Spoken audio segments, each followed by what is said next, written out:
Assalamualaikum warahmatullahi wabarakatuh. Oke, baik teman-teman semua, kita berjumpa lagi. Eh, untuk kali ini saya akan membahas dari lanjutan materi yang sebelumnya. Yang sebelumnya itu sudah saya jelaskan mengenai beberapa logika dan sampai dengan mengenai beberapa kasus logika yang sudah diterapkan di bahasa pemrograman. Nah, sekarang saya akan membahas ke elemen bahasa pemrograman. Oke, sebelum kita memasuki pembahasan yang selanjutnya, saya doakan semoga teman-teman yang ada di sini itu dalam keadaan sehat semua dan dalam segala hal dipermudahkan. Semoga dalam menerima materi ini juga sangat mudah menerimanya. Oke, baik. Saya lanjut lagi. Elemen bahasa pemrograman. Apa sih yang dimaksud dengan elemen bahasa pemrograman itu? Elemen bahasa pemrograman, kalau kita lihat dari sebuah kata elemen itu merupakan bagian ya. Berarti kalau di sini judulnya elemen bahasa pemrograman, maka bisa disebut sebagai bagian dari bahasa pemrograman. Nah, di sini elemen-elemen apa saja yang ada di dalam bahasa pemrograman. Kita tahu di dalam setiap bahasa pemrograman itu bahasanya beda-beda, entah bahasa C++, Java, atau PHP, ataupun mungkin yang lainnya. Itu bahasanya beda-beda strukturnya, tapi pada dasarnya elemen-elemen itu mengikat di dalam setiap bahasa pemrograman. Di sini yang perlu digarisbawahi adalah suatu bahasa pemrograman itu akan ditemui beberapa elemen-elemen yang dasarnya serupa antara satu bahasa dengan bahasa yang lain. Artinya ada kemiripan. Hal ini dikarenakan elemen-elemen tersebut merupakan bagian dari tata bahasa pemrograman yang bersangkutan. Berikut ini adalah elemen-elemen bahasa pemrograman. Antara lain ada beberapa elemen yang paling umum diketahui atau yang paling umum kita gunakan itu adalah aturan leksikal, kemudian ada tipe data, kemudian ada expression, ada statement, kemudian ada function dan prosedur. Nah, masing-masing dari elemen-elemen ini itu punya ciri khas tersendiri, baik dari aturan leksikal ataupun mungkin tipe data, ataupun mungkin expression, ataupun mungkin statement, ataupun mungkin bahkan sampai dengan function dan prosedur itu ada karakter tersendiri. Contohnya seperti apa? Nah nih, saya akan bahas dari aturan leksikal. Apa itu aturan leksikal? Yang dimaksud dengan aturan leksikal itu adalah bagian atau aturan yang dalam bentuk suatu deklarasi. Seperti kita tahu, elemen tadi itu bagian terkecil. Kemudian kalau aturan leksikal yaitu aturan digunakan dalam membentuk suatu deklarasi, definisi, maupun sebuah statement ataupun ekspresi juga hingga menjadi sebuah program yang utuh. Yang dimaksud dengan program yang utuh gimana? Ketika kita mau menuliskan sebuah listing program atau coding, itu kita menuliskan beberapa baris atau bahkan mungkin puluhan ratusan baris untuk kode-kode perintah sesuai dengan bahasa pemrograman yang digunakan.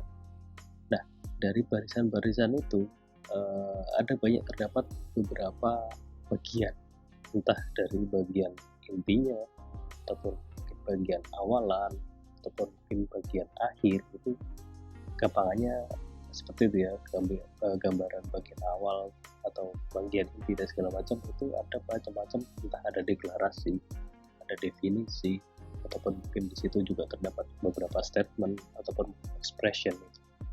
Maka gabungan dari deklarasi, definisi, statement ataupun expression itu jadi satu kesatuan program yang utuh. Nah, itu yang dimaksud dengan program yang utuh. Ketika gabung dari beberapa baris ataupun bahkan banyak baris gitu menjadi program yang utuh, itu ada beberapa aturan meliputi beberapa elemen ya. Aturan ini meliputi beberapa elemen, jadi aturan itu terdapat di dalam beberapa elemen. Contohnya antara lain, elemen itu kan bagian terkecil ya, bagian terkecil yang ada di dalam bahasa pemrograman. Nah, ada namanya token nih. Di dalam aturan leksikal itu ada namanya token, kemudian ada komentar, kemudian ada identifier, ada keyword, ataupun mungkin reserved word, kemudian ada operator. Masing-masing token, komentar, identifier, atau keyword, dan operator pun ini masing-masing punya ciri khas tersendiri. Untuk membentuk token yang baik atau untuk membentuk sebuah token itu gimana caranya, untuk membuat sebuah komentar itu seperti apa, kemudian identifier itu gimana, keyword, bahkan sampai dengan operator itu punya sendiri-sendiri juga aturannya. Tapi tidak lepas dari aturan leksikal. Aturan leksikal yaitu aturan yang digunakan untuk membentuk deklarasi, definisi maupun statement. Nah, oke, lanjut lagi. Kita awali dari token. Apa sih yang dimaksud dengan token? Token yaitu elemen terkecil. Token ya. Jadi token itu maksudnya elemen terkecil. Tadi kan elemen itu merupakan bagian ya. Tapi kalau token itu namanya bagian yang terkecil. Pada bahasa pemrograman memiliki arti penting bagi compiler. Apa itu compiler? Compiler itu yang mengompil sebuah listing program atau source code. Setelah dikompil, baru nanti program itu bisa dijalankan. Tanpa dikompil, program hanyalah sebuah listing program. Gitu. Nanti akan saya jelaskan mengenai compiler juga. Oke, yang termasuk ke token itu antara lain apa? Token itu kan bagian terkecil ya. Berarti bagian yang paling mini atau terkecil itu ada identifier, ada keyword, kemudian ada operator dan sebagainya. Dan sebagainya itu artinya bukan ini suatu token tunggal, tapi teman-temannya. Ataupun mungkin bisa jadi ada function, kemudian atau statement, atau yang lainnya itu. Oke, identifier, keyword, operator. Kita awali dari token. Token yang satu dengan yang lain itu dipisahkan dengan satu atau lebih dari spasi, tab, baris baru, atau komentar. Maksudnya gimana? Mungkin di sini teman-teman menuliskan sebuah variabel katakanlah dengan nama katakanlah mungkin panjang gitu ya, panjang. Kemudian setelah itu ada isinya ataupun indikasi namanya itu lebih dari satu karakter gitu kan. Kalau kita memberikan nama variabel itu tidak boleh menggunakan spasi, kita kasih underscore panjang persegi. Kemudian setelah itu kita pengen bikin variabel lagi, kita awali atau kita kasih jarak itu kan dengan menggunakan spasi. Di sini ada lebar. Nah, ini kan ada penggunaan spasi. Token tadi ada bisa berupa identifier ataupun mungkin berupa keyword gitu kan. Untuk memisahkan itu dengan menggunakan spasi. Nah, ini contohnya. Kemudian ada lagi komentar. Untuk komentar sendiri itu merupakan suatu teks atau kumpulan karakter yang diabaikan oleh compiler. Ingat, diabaikan. Ingat ya, diabaikan ini oleh compiler. Artinya komentar ini sangat berguna untuk memberi catatan mengenai bagian program tertentu sebagai referensi baik bagi programmer itu sendiri maupun orang lain yang membaca kode program tersebut. Artinya sebuah teks atau kumpulan karakter yang mungkin bisa membentuk sebuah kata atau membentuk sebuah kalimat yang masuk ke dalam komentar itu tidak akan dijalankan oleh compiler. Jadi tadi kan saya menjelaskan sebuah listing program itu akan dijalankan komputer atau akan berfungsi dengan baik itu kalau sudah dikompil. Artinya barisan program yang kita susun itu dikompil jadi sebuah program. Nah, di dalam beberapa barisan itu ada sisipan namanya komentar. Nah, komentar ini kalau sudah ditandai dengan komentar ini dia tidak akan dieksekusi oleh compiler. Artinya ada komentar atau nggak ada komentar itu yang ada di situ itu nggak dijalankan. Ibarat gini, teman-teman punya sosmed ya, katakanlah Instagram ataupun mungkin Facebook ataupun mungkin Twitter. Ketika teman-teman memposting sesuatu, kemudian di bawahnya ada komentar netizen ya, entah netizen atau yang lain lah, entah mungkin user gitu ya. Nah, komentar-komentar itu apakah itu yang jadi pokok bahasan? Kan tidak. Yang jadi pokok bahasan itu adalah postingannya, komentarnya itu berarti itu yang diabaikan. Jadi intinya itu bukan pokok komentarnya, tapi pokok bahasan yang diposting. Walaupun tidak menutup kemungkinan yang menjadi viral itu gara-gara komentar. Bukan itu tapi yang dimaksud. Komentar itu dia hanya mengomentar. Begitu juga di listing program. Di listing program itu ada namanya komentar. Nah, contohnya seperti ini.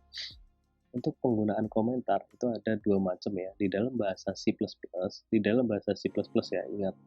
Yang kita pelajari kali ini itu bahasa C++. Ada tanda ini, garis miring 2, itu sebagai pembuka penulisan komentar tanpa tanda penutup. Berarti kalau menggunakan tanda ini, itu nanti nggak perlu ditutup. Kemudian kalau menggunakan tanda miring dan bintang seperti ini, maka harus ditutup dengan bintang tanda miring. Pak, ini kok mirip kayak call center operator itu ya, bintang pagar 123 pagar bintang penutup ya, itu memang miripnya seperti itu. Tetapi bukan seperti itu maksudnya komentar ya.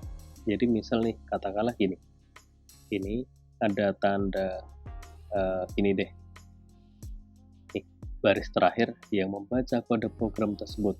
Kalimat ini ibaratnya ini sebuah listing program, ini pasti akan dieksekusi oleh compiler.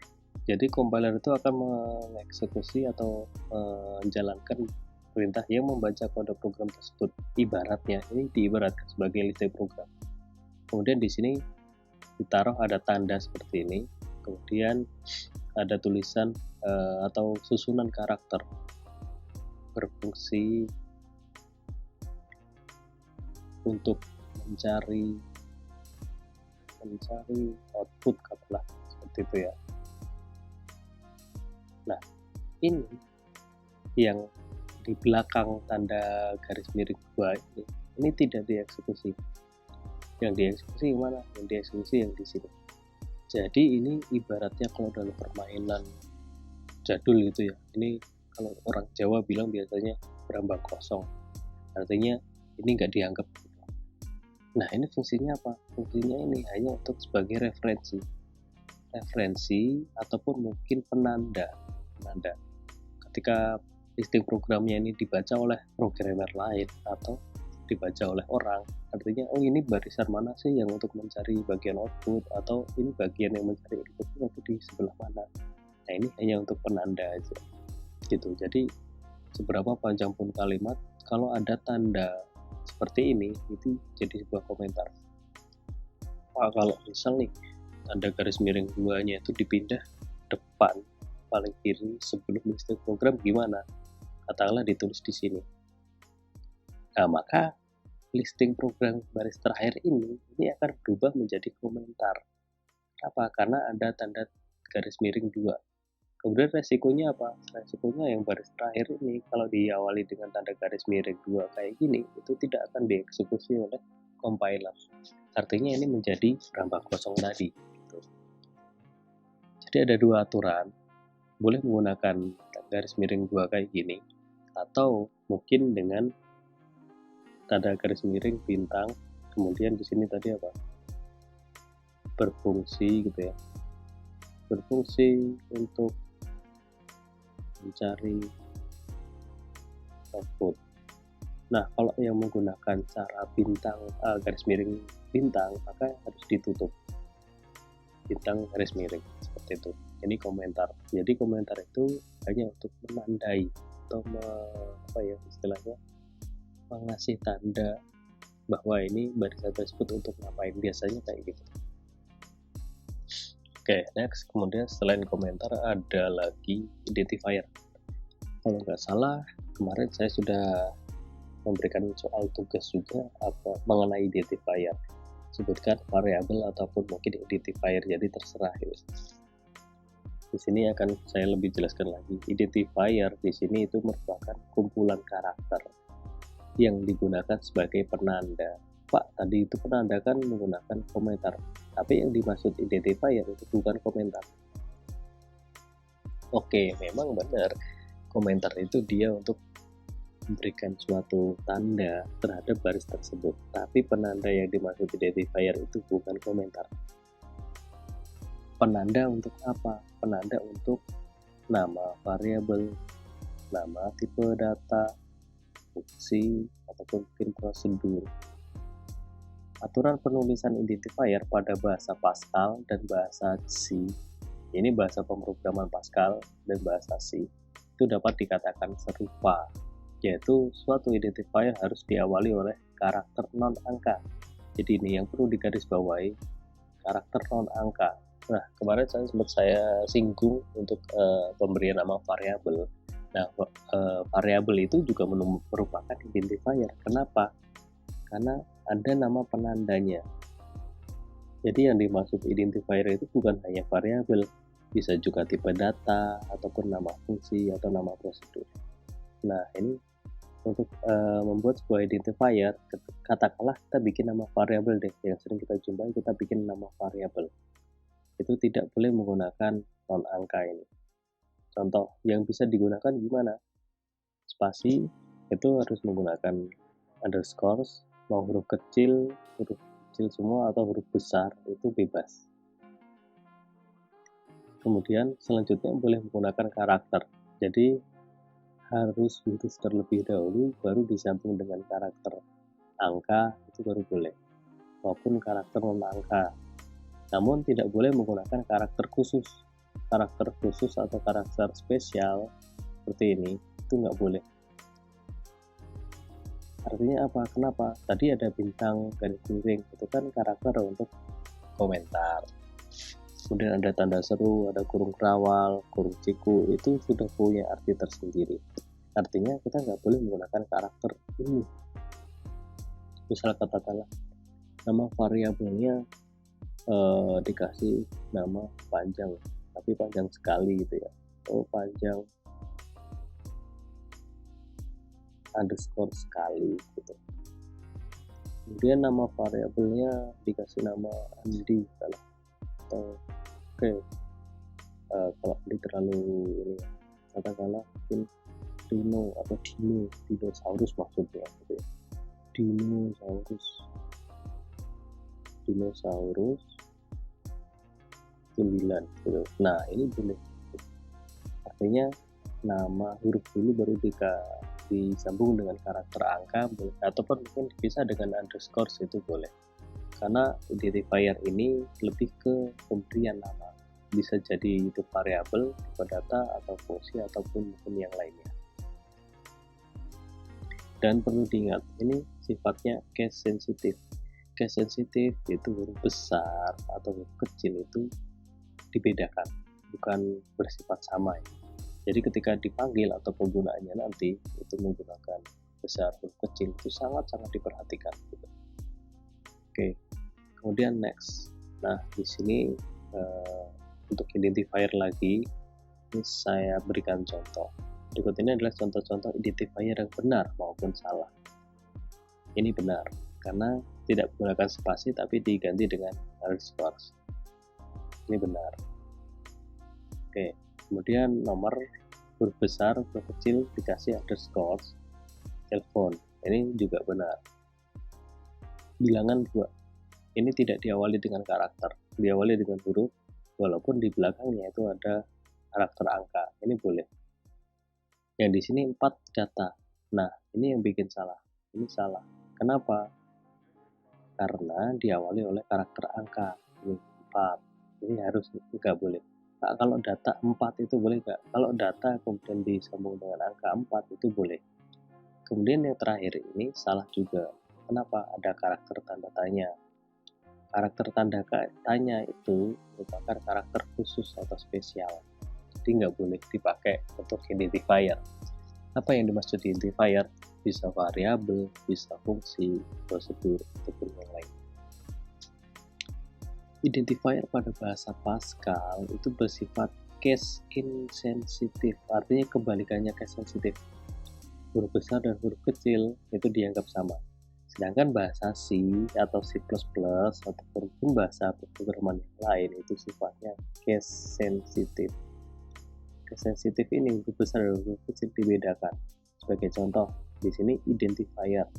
Maka ketika identifiernya ini ada huruf besar, kemudian ini huruf kecil, maka ketika dipanggil dengan nama seperti ini nggak boleh. Ini nanti akan terjadi error atau tidak dikenali. Karena sekali dikenalkan itu hurufnya seperti ini, maka dipanggilnya atau dipakai lagi itu dengan huruf yang sama juga, tata letak yang sama juga.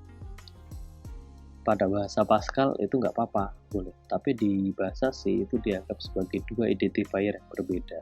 Gitu. Oke, next. Kemudian ada keyword. Keyword itu sebagai kata kunci ya. Kalau kita sering searching di search engine Google ataupun mungkin Yahoo atau Wikipedia atau yang lain, intinya kita ada menu pencarian itu pasti menggunakan keyword. Kenapa keyword? Keyword itu merupakan kata kunci. Itu untuk menemukan sesuatu itu sudah terdaftar ya. Artinya kata itu sudah terdaftar belum di mesin pencarian ataupun mungkin sudah pernah dicari belum, ketika sudah pernah mencari di mesin search engine katakanlah seperti itu, maka otomatis kata-kata yang dituliskan di situ sudah terrecord ke dalam database si mesin pencari tadi. Artinya ke record itu dia menjadi tersimpan. Nah, keyword di sini yang dimaksud itu adalah kata yang sudah dipesan. Keyword atau server word itu merupakan kata yang telah didefinisikan atau yang telah ada oleh bahasa pemrograman yang bersangkutan. Misal apa? Kayak tanda tanya tadi, ataupun bikin tanda titik, bukan titik, garis miring 2, kemudian ada garis miring bintang, itu dia sudah punya arti tersendiri. Artinya keyword tersebut itu sudah memiliki makna khusus tersendiri dan tidak boleh dipakai untuk memberikan nama identifier. Yang masuk ke identifier apa? Bisa variabel, function atau yang lain. Jadi itu nggak boleh. Kita menghindari kata-kata itu ataupun simbol itu. Kata-kata tersebut telah memiliki definisi yang sudah tetap dan tidak dapat diubah. Jadi tidak dapat diubah itu. Kemudian karena telah memiliki definisi tertentu, maka kata-kata ini tidak dapat digunakan sebagai identifier. Ini nggak boleh. Misal di bahasa C++ itu ada istilah cin, gini ada simbolnya kayak gini, katakanlah X. Cin itu sebuah kata yang memiliki arti nilai inputan ataupun mungkin cout gini ya. Next, ketika sudah ada contoh saya jelaskan lebih lanjut lagi. Tampilkan luas katalah seperti ini. Ini contoh potongan script dari bahasa C++. Nah ini. Nah, arti cin, arti cout ataupun tanda simbol seperti ini itu sudah punya arti khusus tersendiri. Jadi tidak boleh dipakai untuk identifier. Ini artinya keyword. Artinya dia sudah masuk ke dalam library tersendiri, sudah tersimpan dan memiliki arti khusus. Oke, selain keyword ada juga operator. Nah, operator itu bisa dikategorikan menjadi beberapa jenis, antara lain arithmetic, assignment, bitwise dan logic, relation, kemudian pointer. Operator itu aritmatika itu terkait dengan bilangan atau operasi matematika. Assignment itu berarti sebuah jawaban atau pertanyaan jawaban gitu. Bitwise atau logikal ini logic. Relasi itu berarti hubungan antar operator. Kemudian pointer. Jadi di dalam operator itu seringkali kita gunakan di dalam nesting program, tergantung kasus ya. Misal kayak penyelesaian gimana caranya kita mencari luas persegi. Ada rumusnya, panjang kali lebar. Maka ini perkalian, ini merupakan operator. Namanya operator aritmatik karena kita menghitung tentang matematika. Dan ada juga operator yang lain, logika katakanlah hasil luas persegi itu luas sama dengan 10.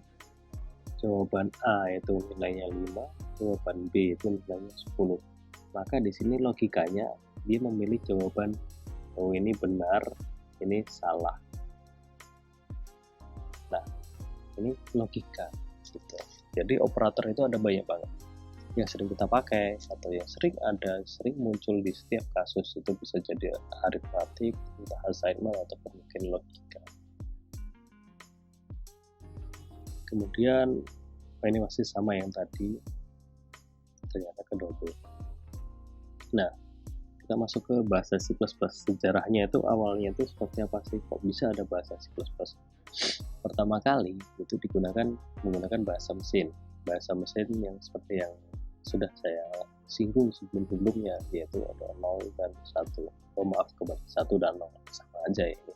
Intinya ini bahasa mesin. Oke, kemudian ada penyempurnaan lagi, dibuat beberapa statement khusus atau yang sering disebut mnemonic seperti add, MUI, GMP. Nah, dari mnemonic ini itu disebut sebagai bahasa assembly. Assembly ini apa Pak? Assembly itu sebuah proses di mana dari compiler tadi, ketika kita mengcompile itu dari sebuah bahasa mesin itu dirubah menjadi ke kode-kode program yang artinya nanti bisa dijalankan menjadi program utuh tadi. Kemudian tahun 69 itu dikembangkan lagi oleh label AT&T menggunakan bahasa assembly ini untuk membuat sebuah sistem operasi Unix. Nah, dari bahasa assembly tadi atau menggunakan bahasa assembly dikembangkan oleh label AT&T, jadilah sebuah operasi Unix. Kemudian oleh Ken Thompson mengembangkan bahasa B. Ternyata ada bahasa B atau BCPL ya, untuk merevisi Unix. Ini revisi dari Unix. Nah, kemudian bahasa B ini masih lambat, ini masih punya kekurangan. Ternyata tahun 71 sudah disempurnakan lagi oleh Dennis Ritchie mengembangkan bahasa C. Dari Unix, kemudian bahasa B, jadi bahasa C. Ini untuk merevisi Unix yang ada di sini. Jadi yang merevisi Unix itu ada Ken Thompson sama Dennis Ritchie. Ken Thompson itu ketemu bahasa B dan masih lambat. Akhirnya Dennis Ritchie mengembangkan bahasa C untuk merevisi dari Unix sebelumnya yang dikembangkan oleh label AT&T. Nah, bahasa C ini menjadi terkenal di industri perangkat lunak sampai sekarang. Dan diantaranya digunakan untuk membuat sistem operasi Windows atau yang sering kita pakai. Kemudian bahasa C ini masih belum sempurna juga. Tahun 83 ada Jan Strostrup itu menambah fasilitas OOP, artinya bahasa pemrogramannya itu berbasis objek atau Object Oriented Programming pada bahasa C sehingga disebut sebagai bahasa C++. Berbasis objek ini maksudnya bisa dipecah menjadi beberapa objek-objek kecil gitu ya. Jadi satu program besar bisa dipecah menjadi beberapa bagian kecil atau objek-objek, itu namanya Object Oriented Programming. Nah, sehingga disebut sebagai bahasa C++. Jadi bahasa C++ ini merupakan pencemoohan dari bahasa C. Sebelum bahasa C ada bahasa B. Sebelum bahasa B ada sistem operasi Unix. Nah, terkadang mungkin ada yang sempat kepikiran ataupun mungkin bertanya-tanya, kenapa sih bahasa pemrograman itu beda-beda? Kok nggak satu aja untuk semua gitu? Kok nggak satu aja untuk semua gitu kan? Nah, kalau ada ya enak banget itu ya, satu untuk semuanya. Nah, kenapa bisa beda-beda? Karena kepentingan atau kegunaannya pun beda-beda. Sistem operasi aja ada banyak, kenapa bahasa pemrograman tidak gitu. Ada untuk Windows atau mobile atau yang lain, bahkan setiap satu bahasa itu masih punya kekurangan dan terus dikembangkan lagi. Itu jadilah muncul bahasa pemrograman ada banyak banget. Kemudian next, paradigma bahasa pemrograman.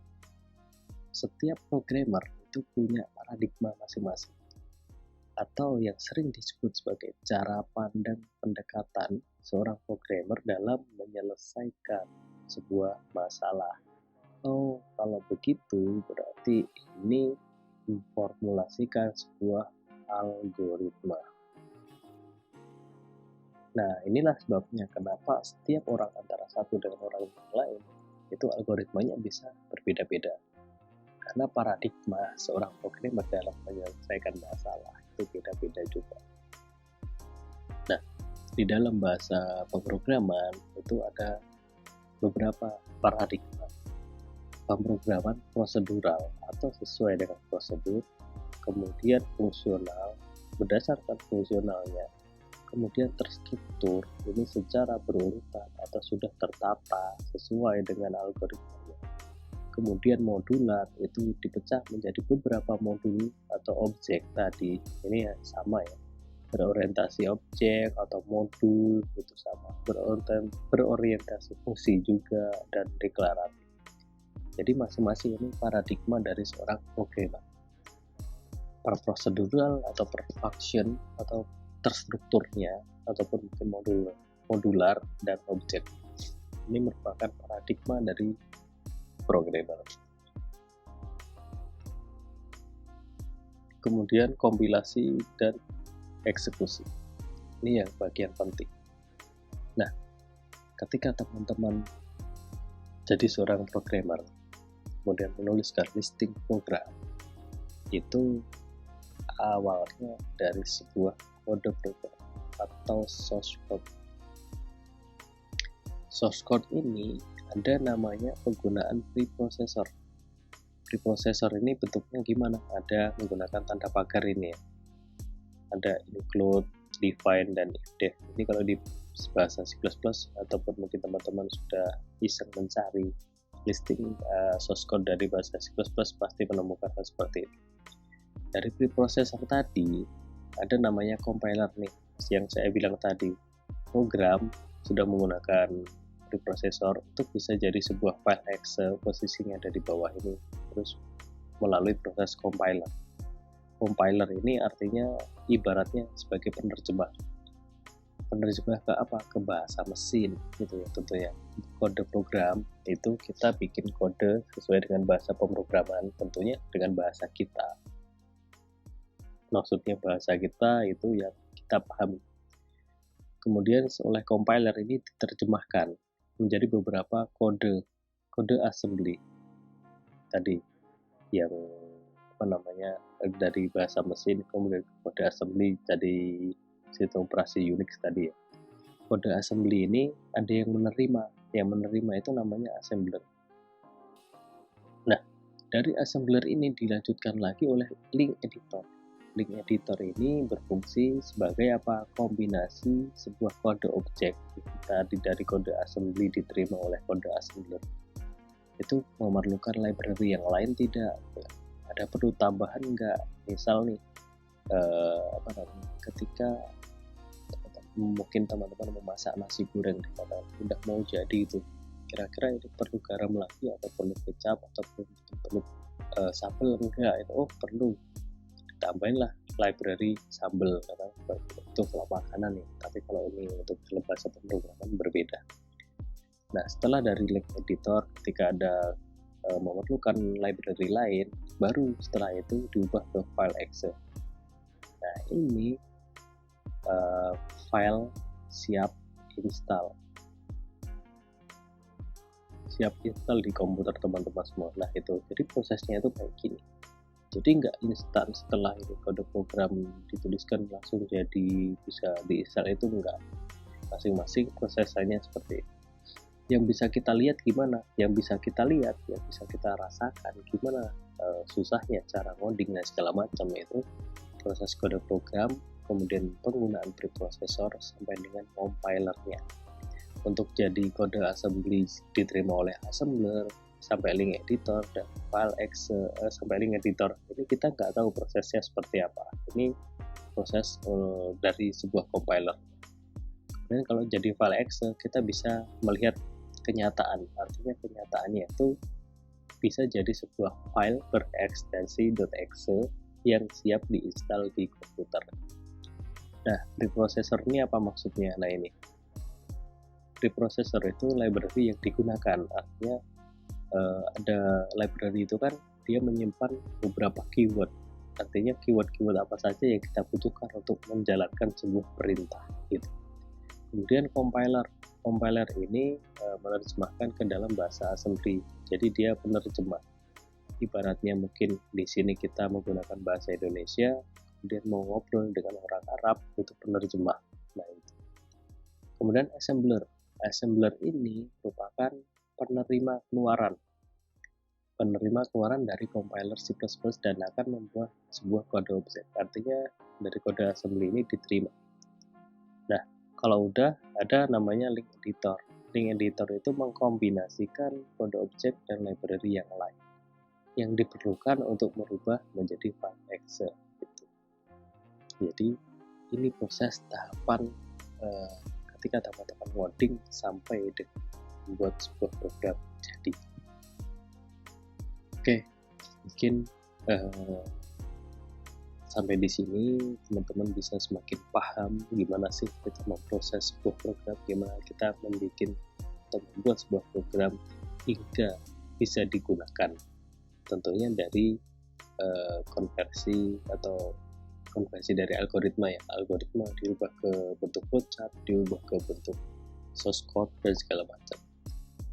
Oke, mungkin materi ini saya cukupkan sekian.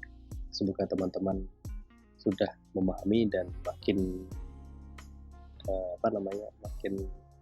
bisa menangkap materi dari algoritma ini. Untuk selanjutnya seperti apa akan kita lanjut lagi ke pertemuan yang akan datang. Oke, sekian dari saya akhiri. Billahi taufik wal hidayah. Wassalamualaikum warahmatullahi wabarakatuh.